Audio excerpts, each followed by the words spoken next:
Znači, taj prvi kontakt je A und O i sad najčešće na seminaru kad imamo te radionice, ljudi pitaju, pa do kada traje ta tvoja prva faza? Kad ja mogu konačno njega pitati zašto je on ovdje, da ga ne pitam, znači u toj prvoj fazi. Pričamo o svemu drugom, samo ne o onome zašto je zapravo taj čovjek ovdje.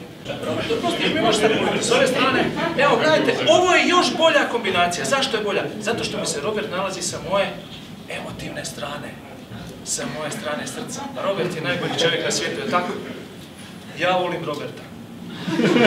Sa tim pristupom, oženjen sam imam dvoje djece. By the way, sad kad ga znači lagano taknem i on mi stoji sa moje emotivne strane. Znači, onda vam pokaže vrat da na neki način to kompenzira jer je dolje vrlo nestabilna, ona nema uzemljenja, nema ništa, pa vam želi, aha, tu sam najslabija.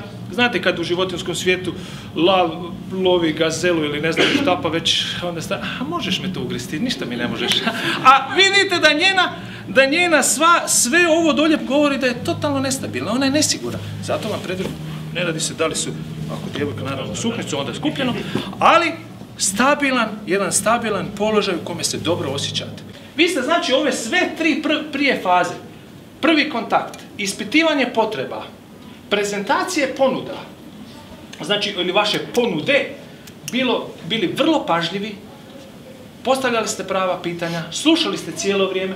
U ovoj sada fazi ste ga doveli u situaciju da mu pomognete kod odluke, a pomogli ste mu na način da mu nudite samo dvije alternative, reći vam i zašto samo dvije alternative, i u tom trenutku, kad ste mu ponudili te alternative, postavili ste mu to pitanje da li želi varijantu A ili B, spustili ste olovku na stol i ništa rekli. Mi se tu ne borimo, nema tu rata između nas, ali oni, želim vam dati do znanja, ko prvi progovori, taj je izgubio. Tužno, ali istinito. Ko prvi prozbori, taj je gotov. I ako ste slušali pažljivo tonalitet, imate varijantu A za 99 kuna, koja nudi, naravno, životno osiguranje protiv nezgoda, ali imate i varijantu B od 199 kuna, gdje ne samo da vas štiti od ovog, nego i štedite automatski novac. Ma koja varijanta za vas je bolja? Varijanta B, bravo, bum! Ovu prekrižimo, ovu zaokružimo. To je ono što mi želimo. Svi drugi parametri su zadovoljavajući, samo želite pričati sa vašom gospođom. Da li je to doista tako? Je. Bravo. Znači, samo vaša gospođa. To je jedna stvar. Zašto je to bitno? I kad mi pokažete ovako, znači već imate pozitivno, imate samo jednu prepreku. Vi nemate više 5 prepreka, vi ne pričate o tome da on mora vas usporediti sa konkurencijom, da mora još imati druge 2 ponude. Tako ste mi nedostajali. Kako genijalno, platite za za jedan servis normalno je 1200 €.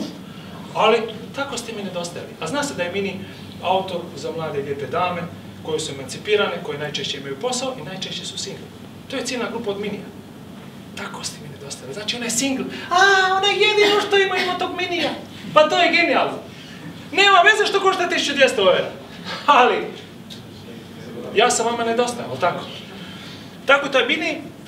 To vam upravo pričam o to sve spada u taj dio koji se zove non-verbalni. Znači, vama niko ništa nije rekao na kraju, nego je to napisao. Tako vi možete učiniti sa vašim klijentima. A ovo tu je knjiga koju sam napisao prije godinu dana, zove se Kolo sreće, u kojoj piše puno više od ovog što sam ja danas rekao, ne samo o prodaji, nego o temama koje se ja inače bavim, a to je vođenje. Ja sam tamo u Njemačkoj studirao sportsku medicinu. Znači, radi se o vođenju i o zdravlju, o temama koje su za svakog čovjeka bitne. Za sam kraj još jedna stvar.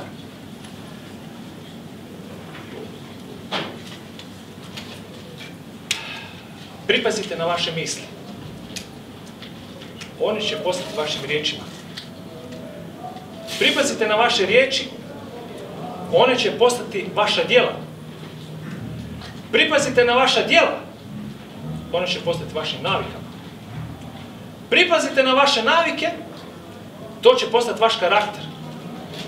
I pripazite na vaš karakter, jer to će biti vaša sudbina. Puno vam hvala.